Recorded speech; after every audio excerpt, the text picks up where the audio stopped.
you. Well, very good to meet you. Very good to meet you. Thank you. And Yes. Thank you. Martin, have you got a phone on you? Ethiopia is a stain on our conscience because the facts show that access to Tigray, where we have been wanting to have 100 trucks every day arrive in Tigray to meet the needs of the over 5 million people there, we've never reached that. We've never had that, and it's been about 10% of that over the last 2 or 3 months. what will happen in the coming weeks and months in Tigray if you're only still getting in 10% of what's needed? Well, already we're seeing malnutrition levels going up. So what's called the global malnutrition level in Tigray now is over 22%, which is roughly the same as we saw in Somalia in 2011 at the start of the Somali famine. So it's very significant.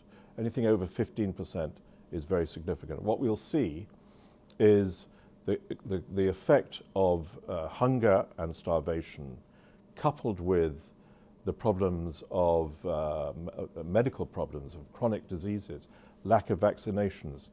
200,000 children have missed their vaccinations, for example, in Tigray alone. So the combination of lack of medical care, most of the health institutions there are inoperable, and lack of food will mean that people will start to die. I'm sure you recalled the images of Ethiopia's famine in the 1980s. Is there a fear that Tigray's heading there again? It's always in the back of your mind, never mind in Ethiopia, but in any of these countries affected by prospects of famine, because famine is a phenomenon which now we understand better, that when famine kicks in, when it starts, it's viral. And the initial symptoms of that is people dying from disease, not from hunger, because it is the lack of food and the lack of proper nutrition erodes health, and we see the most vulnerable, children of course, as well as pregnant or lactating mothers, dying first.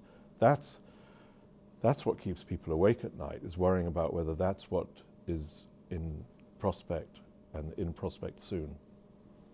For those of us for whom people's suffering is off camera, we need to imagine what it must be like if last year's harvest, 90% of it failed.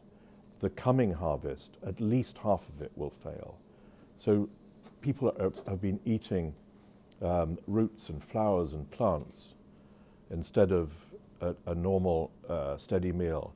The future of Ethiopia is at risk because the more this war goes on, the more worried we all are about the stability of Ethiopia in that incredibly important region.